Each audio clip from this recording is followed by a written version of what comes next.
Bismillahirrahmanirrahim.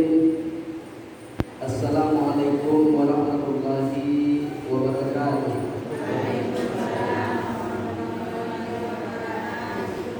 Bapak Ibu, bagaimana kabarnya malam hari ini?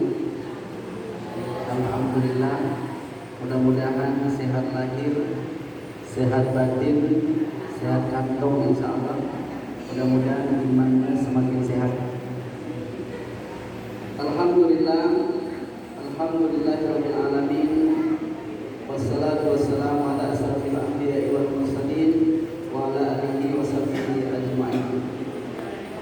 Kita bersyukur kepada Allah Subhanahu wa taala atas segala nikmat, taufik dan hidayah sehingga di maghrib yang penuh berkah ini Allah izinkan kita untuk berkumpul bersama tentunya dalam rangka majelis ilmu yang sudah kita tata semenjak beberapa waktu.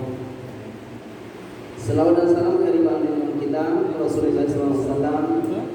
Mudah-mudahan kita mendapatkan syafaat di kiamat nanti. Amin amin ya rabbal alamin. Baik Bapak Ibu, kita awali kajian ini dengan lafaz basmalah. Bismillahirrahmanirrahim. Yang pertama yang sama-sama kita hormati pengurus masjid yang hadir, kemudian bapak-bapak, ibu-ibu, jemaah yang hadir pada kesempatan yang berbahagia ini. Dan teristimewa pada malam ini, alhamdulillah kita kedatangan tamu. Mungkin ibu baru melihat ya, baru pertama kali melihat siapa ya tamu yang hadir ini. Apakah sama dengan tamu dengan kajian kita beberapa waktu yang lalu? Saya tidak tahu. Jadi teman saya ini, Bapak Ibu, adalah mahasiswa Unggul Wantanuri.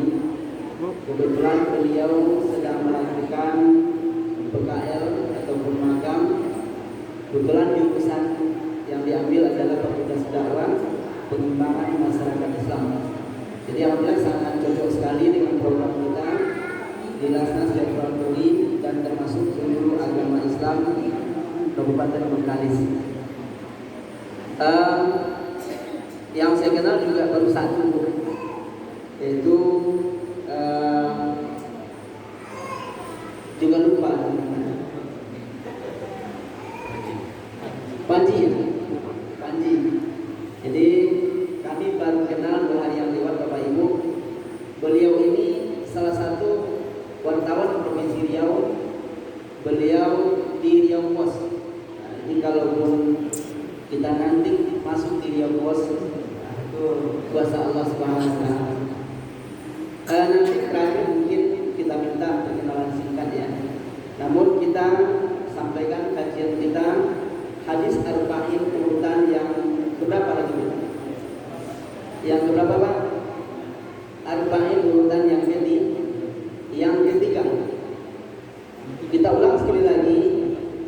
Kitab arba'in ini disusun oleh salah seorang imam. Siapa namanya Ibu masih ingat Bapak? Kitab ini disusun oleh Imam Nawawi rahimahullah. Ya, siapa Bu? Imam Nawawi. Berapa lama Imam Nawawi hidup di muka bumi ini? Ada yang ingat Ibu Bapak? Ada yang ingat berapa lama? Imam Nawawi hidup hanya 45 tahun, tapi karya beliau luar biasa. Dan termasuk kitab yang beliau susun adalah hadis arba'in. Inilah hadis yang dianjurkan oleh Rasulullah untuk pertama sekali dihafal. Ini hadis arba'in berjumlah 42. Kita lihat apa sih makna yang terkandung di dalam arba'in urutan yang ketiga ini. Ternyata hadis ini adalah hadis tentang fondasi Islam. Jadi Rasulullah SAW menyampaikan an Abi Abdurrahman Abdullah bin Umar bin Khattab radhiyallahu anhuma qala. Jadi hadis ini dari salah seorang anak Umar bin Khattab yang bernama Abdullah bin Umar. Anak Abdullah namanya Abdurrahman, nama ayah Abdurrahman adalah Abdullah. Kemudian Abdullah adalah anak Umar bin Khattab radhiyallahu anhu. Jadi qala sami'tu Rasulullah sallallahu alaihi wasallam yaqulu bunyal Islam ala khamsin.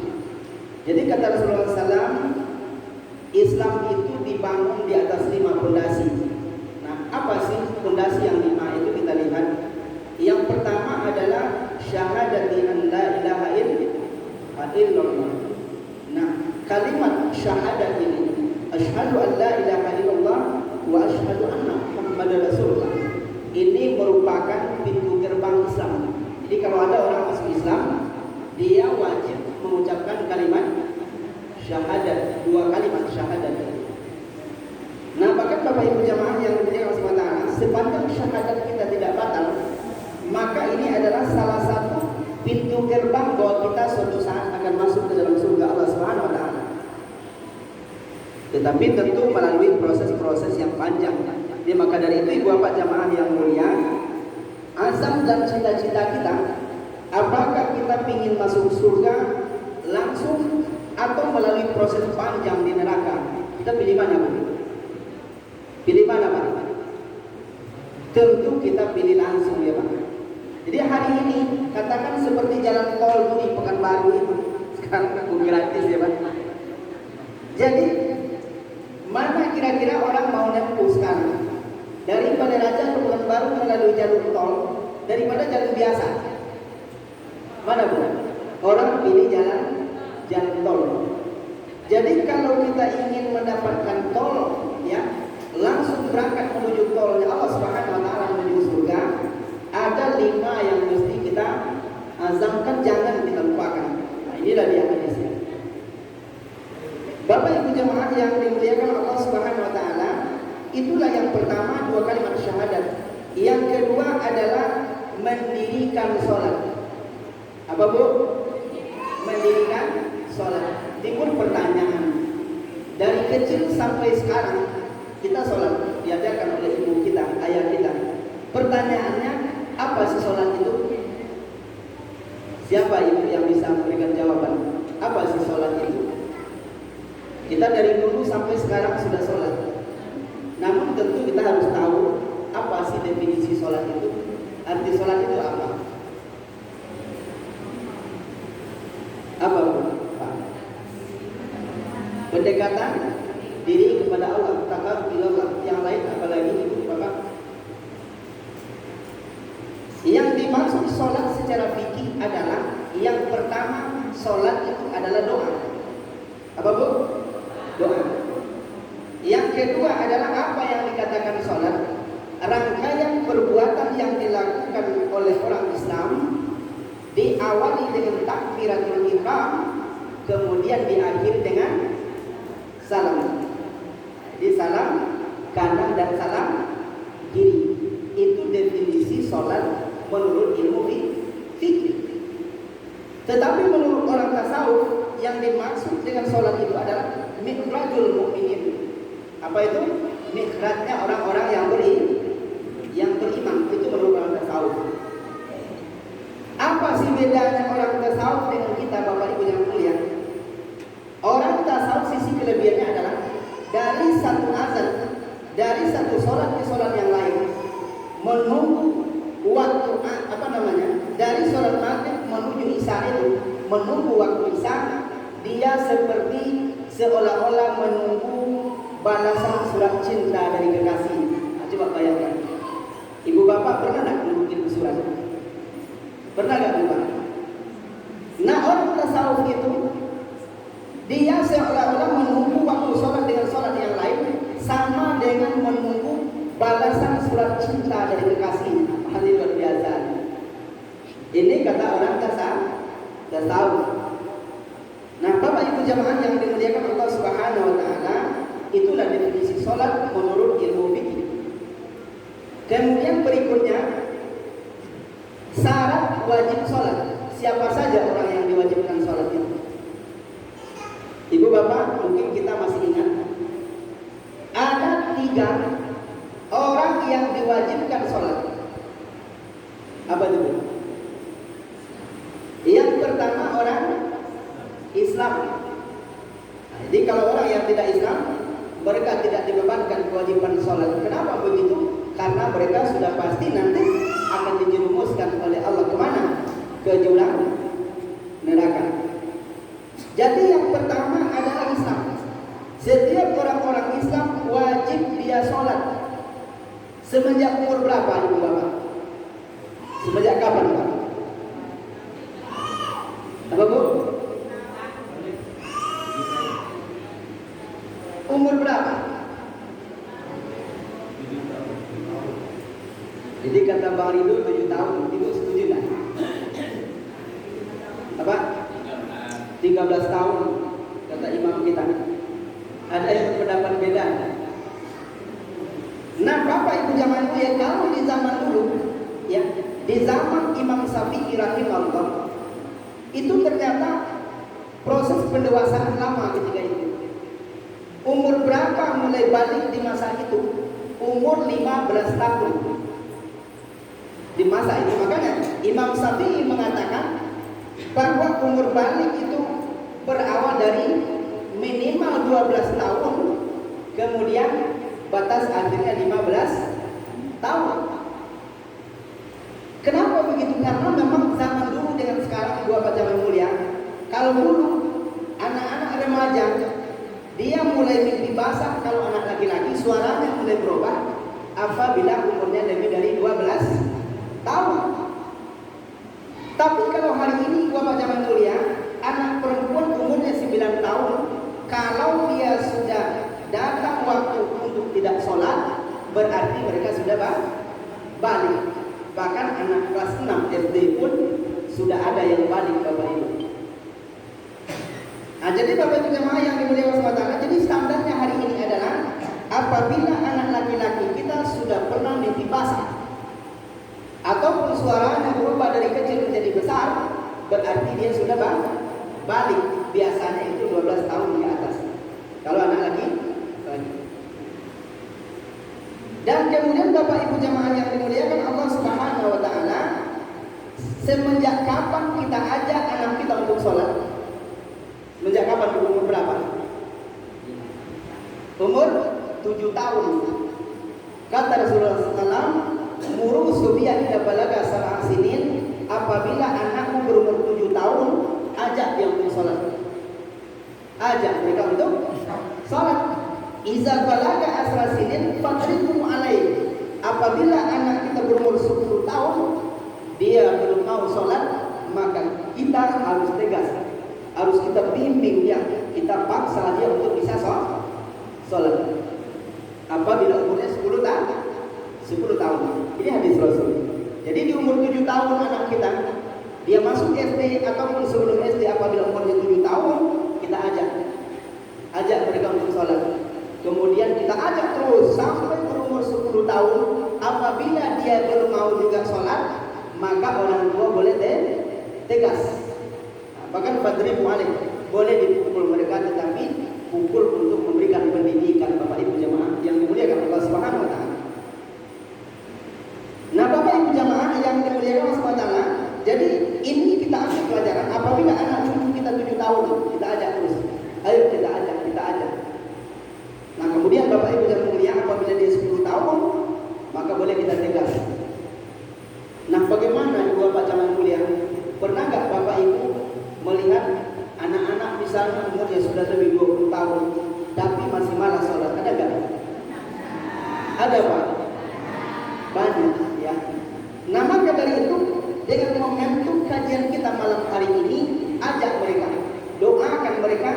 Di sela-sela waktu kita selesai sholat 5 waktu, maka doakan anak kita. Karena doa seorang ibu dan ayah itu adalah doa yang makbul. Nah, kita ingat sejarah Bapak Ibu yang mulia.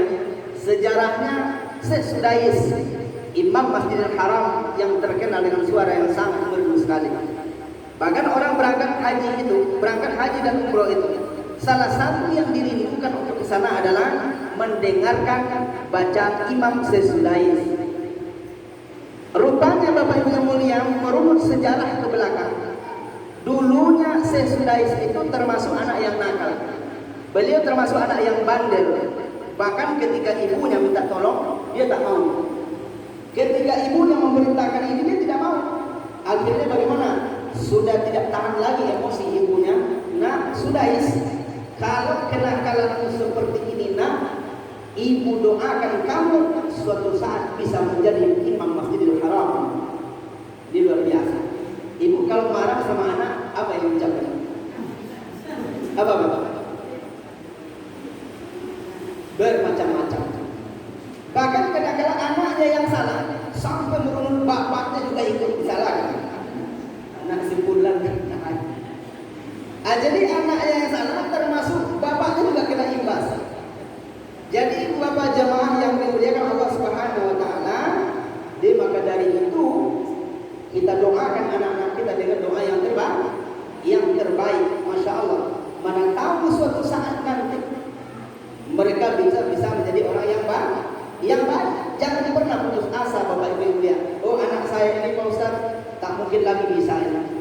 Jangan, karena Allah Subhanahu wa taala tidak mengizinkan kita untuk putus asa dari rahmat yang diberikan oleh Allah. Mungkin hari ini mereka bermaksiat, mungkin hari ini mereka melakukan keburukan, mungkin hari ini mereka durhaka, mungkin hari ini mereka berbagai macam patologi sosial mereka ikuti. Insya Allah ketika suatu saat nanti terbetik di telinganya, inilah pesan ayah ibu saya, suatu saat dia bertobat kepada Allah. Ini tidak tertutup kemungkinan. Nah, jadi Bapak Ibu jamaah yang dimuliakan Allah Subhanahu wa taala, maka dari itu jangan kita sampai puas diri. Oh saya ibadah saya sudah cukup, amal saya sudah sempurna, sedekah saya sudah banyak. Jangan sampai kita seperti itu. Maka kita senantiasa melakukannya. Jadi Bapak jamaah yang dimuliakan Allah Subhanahu wa taala, kemudian syarat wajib sholat itu pertama Islam, yang kedua balik, yang ketiga berakal. Jadi kalau orang yang tak berakal tidak wajib sholat. Orang gila wajib nggak sholat? Tak sholat. Apanya tidak wajib. Jadi yang tidak dibebankan hukum itu ada 3 ibu bapak jamaah mulia. Yang pertama adalah orang tidur sebelum dia bangun. Jadi kalau orang tidur itu tidak dibebankan hukum. Apa contohnya? Kebetulan dia lambat tidur di tengah malam, artinya dia tidur jam 12 malam, ternyata ketiduran sampai bangun jam 11, tapi memang tidak bangun sebelumnya, akhirnya dia bangun jam 11. Boleh nggak sholat subuh itu? Boleh nggak Pak? Waktu subuh jam sekarang 5 kurang 5 ya. Tetapi ini kebetulan bangunnya jam 11, berarti sahkah sholat subuhnya? Sah. Kenapa? Karena benar-benar tidak terbangun. Tapi kalau sudah mendengarkan as-sholatu khairun minan naum, dia perbaiki selimutnya, itu tak masuk lagi. Ada bantu dia kategori ini. Nah, jadi Bapak jamaah yang dimuliakan Allah Subhanahu wa taala, jadi maka dari itu marilah ya kita manfaatkan akal yang diberikan oleh Allah Subhanahu wa taala. Karena orang yang 3 tadi tidak diwajibkan, tidak dibebankan hukum. Orang tidur sebelum bangun, kemudian anak kecil sebelum dia balik, ya Bu. Yang ketiga adalah orang gila kalau sebelum dia sembuh. Ini dibilang dia anak kecil sudah besar, dibilang dia tertidur sudah bangun. Apa kira-kira pilihannya? Pilihan yang ketiga apa? Hah? Tadi dikatakan dia orang tidur, ternyata dia bangun. Dikatakan anak kecil sudah berkumis. Pilihan yang ketiga adalah apa? Apa Pak? Jadi tentu ini mungkin pilihan begitu ya. Dia artinya jangan pula kita katakan nampak orang tak sholat, orang gila. Saya pula di sana nanti kajian kita di negara lagi ditutup. Bapak Ibu jamaah yang dimuliakan Allah Subhanahu wa taala, jadi Islam balik berakal. Timbul pertanyaan, akal itu letaknya di mana? Di mana, Pak? Kita punya akal itu letaknya di mana? Di kepala. Iya, Bu, Pak. Di otak. Kalau kita operasi ini kepala, kita bongkar otak itu, jumpa nggak akalnya? Apa? Jadi di mana akal itu?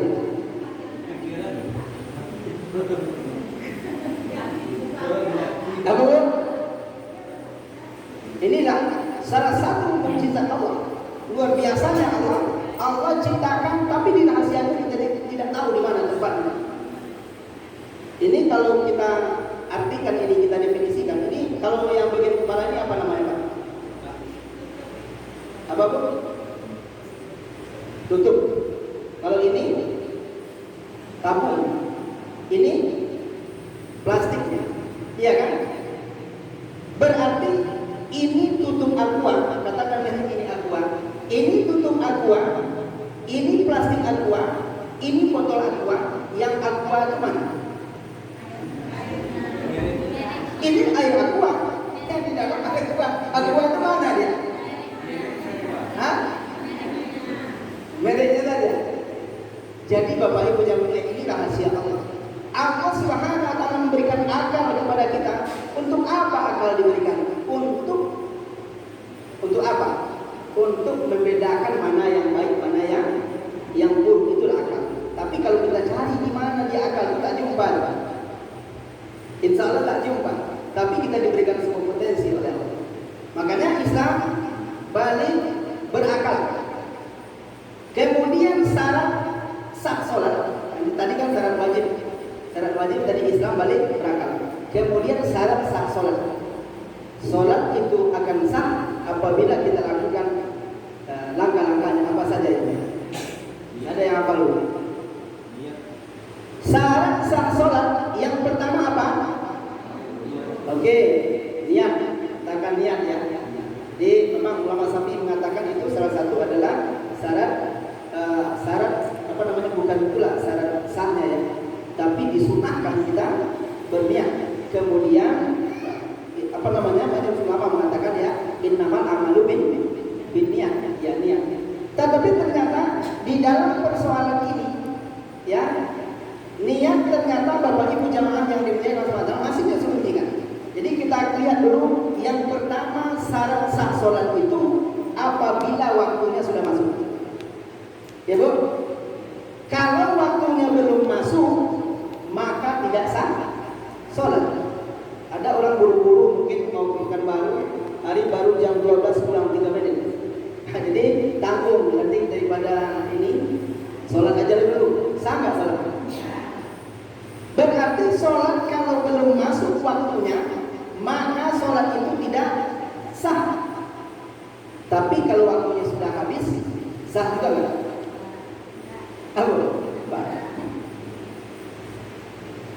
Jadi pastikan bahwa waktu itu sudah masuk. Bagaimana caranya? Ternyata di sebuah daerah jam tangan tidak ada, jam besar juga tidak ada. Bagaimana menentukan waktu itu masuk? Gimana Pak? Katakan waktu zuhur misalnya, bagaimana caranya? Jadi caranya adalah tentu kita melihat matahari. Tapi kebetulan matahari tak tampak pula. Gimana caranya? Hah? Gimana caranya? Apa? Jadi kalau waktu sholat oke lah. Mungkin bisa kita taksir. Ini bisa jadi waktunya sudah lewat. Nah, kita lewatkan aja begitu.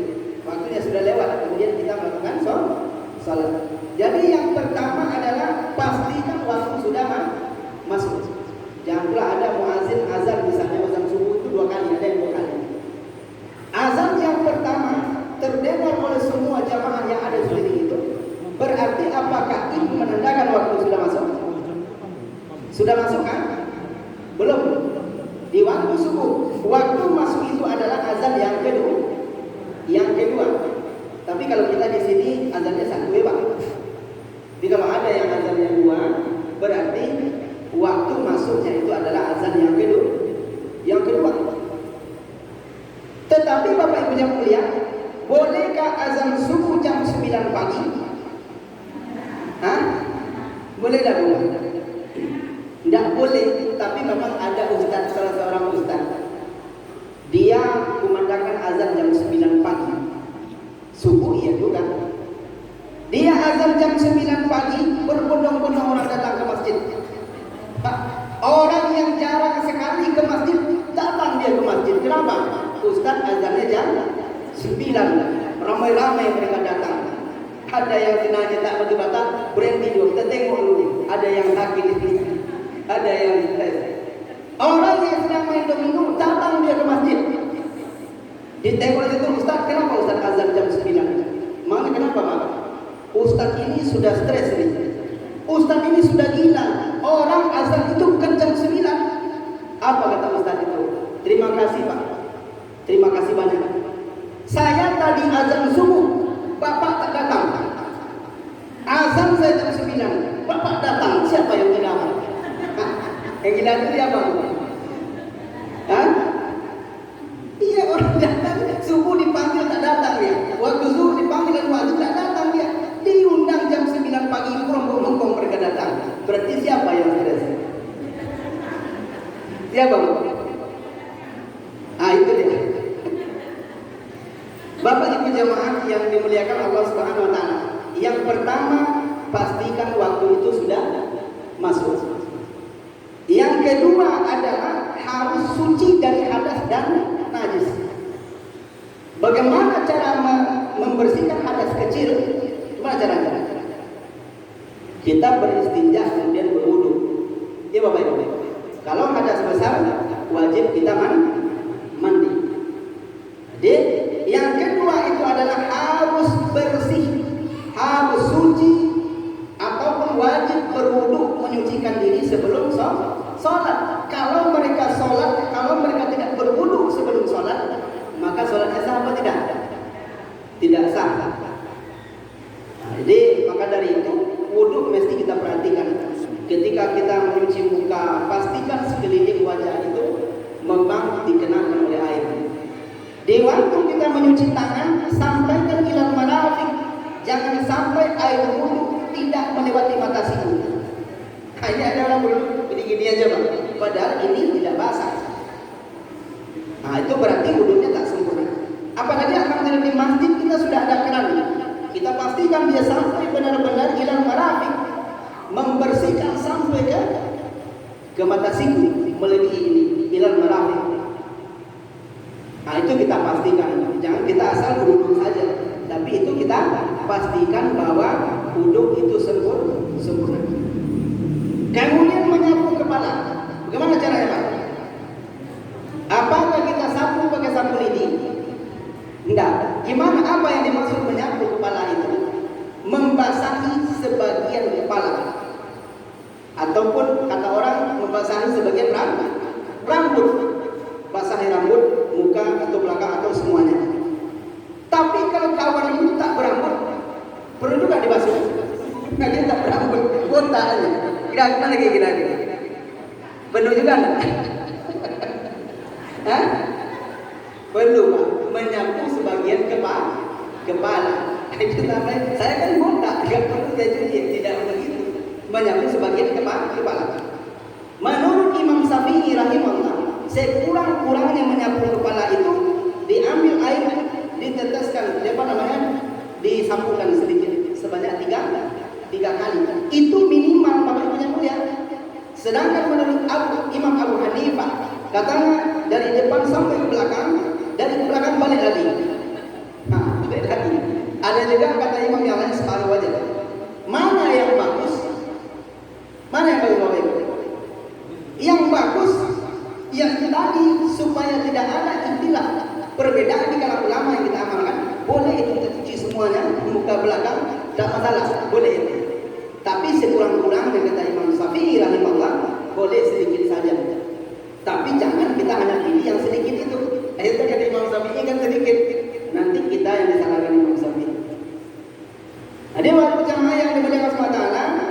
Kemudian yang ketiga, syarat sah sholat itu harus menghadap kiblat.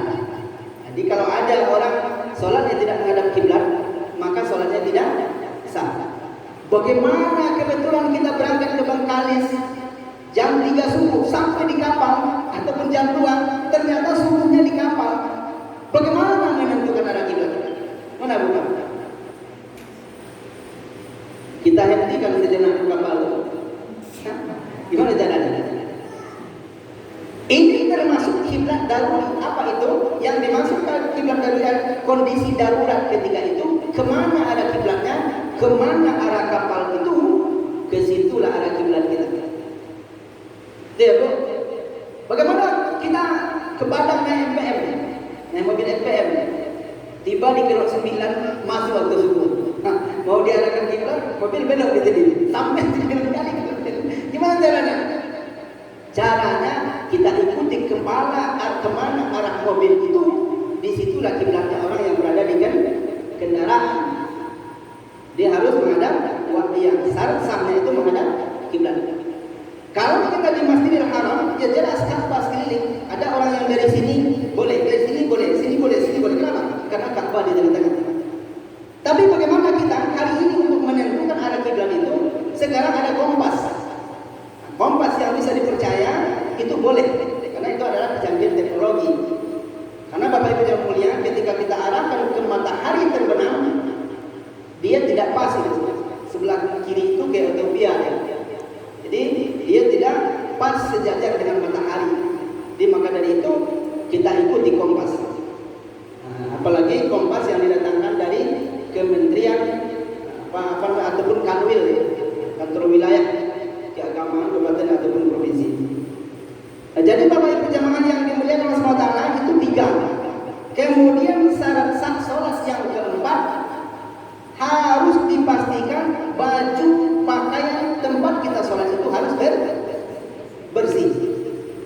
Nah, ini baju kadang-kadang sudah beberapa hari kita pakai, kita tidak tahu apakah ini masih suci atau tidak. Itu juga kita jadikan untuk sholat. Jangan Pak, kita pastikan bahwa pakaian kita harus bersih. Nah, jadi tempat kita sujud, ya, baju kita ini mesti kita perhatikan. Kadang-kadang Bapak Ibu jamaah mulia, di waktu orang diundang ke undang pesta, dia cari baju-baju yang terbaik. Mana baju-baju yang bagus, ya. Kemudian kadang-kadang ketika sholat, baju yang dipakai kemarin masih dipakai hari ini. Nah, kita khawatir kalau nanti baju tersebut sudah tidak lagi suci. Jadi maka dari itu ini yang mesti kita perhatikan. Jadi pakaian sunnah Nabi ke masjid itu usahakan cari baju yang paling kita senangi. Kita pakai harum-haruman, ini khusus bapak-bapak. Ibu, jangan kalau ibu-ibu tidak dianjurkan untuk memakai harum-haruman. Kenapa? Karena itu sunnah Nabi. Ibu-ibu dilarang memakai harum-haruman karena penciuman bapak-bapak itu sangat sensitif sekali. Ada imam Allahu Akbar, Bismillahirrahmanirrahim. Dimana itu berfankum? Kita khawatir itu. Akhirnya apa, imam terganggu. Bukan hanya sekedar imam, jamaah pun juga itu. Jadi maka dari itu, bolehkah ibu-ibu sholat berjamaah? Jawabannya boleh. Tetapi harus memperhatikan adab-adab. Yang pertama adalah tidak boleh memakai harum-haruman. Yang kedua adalah pastikan kita menutup aurat. Itu penting Bapak Ibu jemaah yang dimuliakan Allah Subhanahu wa taala. Jadi Bapak Ibu jemaah yang dimuliakan Allah taala, sudah berapa? 4. Yang kelima apa? Ada ibu bapak yang lain. Menutup aurat. Jadi syarat sah sholat yang kelima itu menutup aurat. Kalau auratnya terbuka tak sah. Ada bapak-bapak misalnya celananya kebetulan bolong ini, di atas pahanya bolong. Kira-kira sah nggak di bawah sholat? Nggak sah. Kenapa? Karena dia sudah ada yang terbuka. Apalagi ibu-ibu memang ditutup semuanya kecuali wajah dan tangan, telapak tangan. Berarti telapak tangan termasuk punggungnya enggak?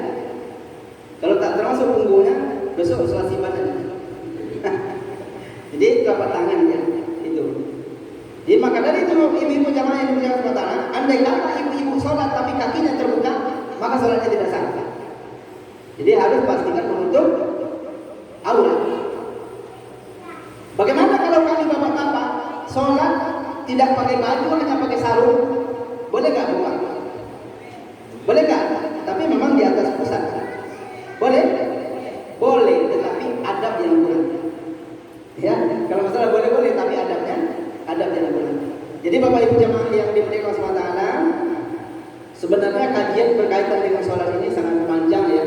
Bagaimana kiat-kiat mendapatkan sholat yang khusyuk, tentu kita bagi. Jadi hadis ini tentang sholatnya saja tidak bisa satu kali pertemuan, bisa beberapa kali pertemuan. Kira-kira Bapak Ibu yang mulia sampai di sini ada pertanyaan, kita diskusi aja Bapak Ibu, silakan jika ada.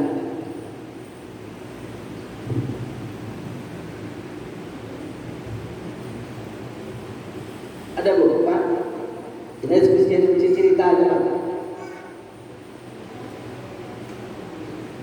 Kalau tidak ada, tentu ada satu rangkaian lagi yang harus saya sampaikan. Ini selesai karena waktu Isya sudah hampir masuk. Nah, terakhir Bapak Ibu yang mulia, kita pahami ikhtilaf, perbedaan cara sholat. Kita harus memahami. Bagaimana caranya? Ada orang yang takbiratul ihramnya Allahu Akbar sampai di sini. Ada bapak-bapak Allahu Akbar sampai di batas telinga. Yang dua ini diperbolehkan. Nah, kemudian Bapak Ibu yang mulia, menurut Imam Syafi'i ada dua cara lipat tangan. Yang pertama adalah di atas pusat, di bawah dada. Itu yang pertama. Yang kedua adalah diberatkan sebelah. Ini juga pendapat Imam Syafi'i. Jadi bagaimana kalau saya sampai telinga boleh, sampai sini boleh, ibu-ibu bagaimana? Ibu-ibu sejajar bangku aja paling tinggi. Itu boleh. Tapi kalau bapak-bapak boleh sampai ke telinga. Nah, yang tak boleh apa? Sampai ke belakang. Akal itu tak masuk. Tidak lagi sesuai dengan sunnah Nabi. Jadi Bapak Ibu jamaah kuliah, mudah-mudahan kajian kita malam hari ini ada manfaat dan hikmah yang bisa kita ambil. Mungkin sedikit kita minta kepada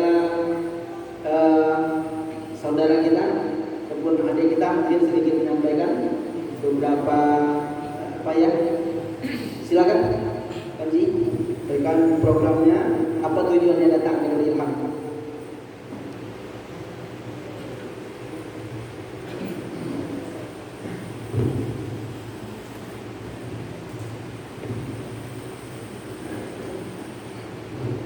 Baik. Bismillahirrahmanirrahim. Assalamualaikum warahmatullahi wabarakatuh. Alhamdulillahirrahmanirrahim. Wassalatu wassalamu ala asrofil anbiya'i wal mursalin wa ala alihi wa ashabihi rasulillahi ajma'in. Puji syukur kita ucapkan kepada Allah Subhanahu wa taala yang mana berkat rahmat dan karunia-Nya kita masih diberikan nikmat untuk mengikuti kajian bersama Ustaz Yahya. Salawat serta salam tak lupa kita hadiahkan kepada junjungan alam Nabi besar Muhammad sallallahu alaihi wasallam. Berkat rahmat dan karunia-Nya kita semua masih diberikan. Semoga kita semua mendapatkan syafaatnya di yaumil akhir kelak nanti. Amin. Bapak Ibu yang dimuliakan Allah Subhanahu wa taala, mungkin pada kesempatan kali ini baru pertama melihat kami Buddha. Di sini izinkan kami memperkenalkan diri. Saya Panji Ahmad Suhada dan teman saya Anggi Arinda. Kami merupakan mahasiswa dari jurusan pengembangan masyarakat Islam Sekolah Tinggi Agama Islam Kebupaten Bui. Lokasinya di kilometer 7 Kulimbu, Kecamatan Batu Solapan, Kabupaten Bengkalis. Jadi pada kesempatan kali ini kami sedang melaksanakan kegiatan PKL atau praktek kerja lapangan. Nah, pada kesempatan kali ini kami mungkin mendampingi Pak Hendrianto untuk melakukan kegiatan-kegiatan pemberdayaan masyarakat. Kurang lebih seperti itu. Jadi mungkin itu dari saya, teman saya memperkenalkan diri. Kami persilakan. Assalamualaikum warahmatullahi wabarakatuh. Assalamualaikum warahmatullahi wabarakatuh. Mungkin Bapak Ibu dan baru lihat kami yang bergabung di jemaah Masjidul Iman ini. Kami pada saat ini melakukan PKL atau praktek kuliah kerja nyata. Karena kami di kampus ataupun di universitas itu kami hanya mendapatkan metode pembelajaran dakwah, kami fokus dakwah. Nah, pada kesempatan ini kami ditekankan pihak kampus untuk mengikuti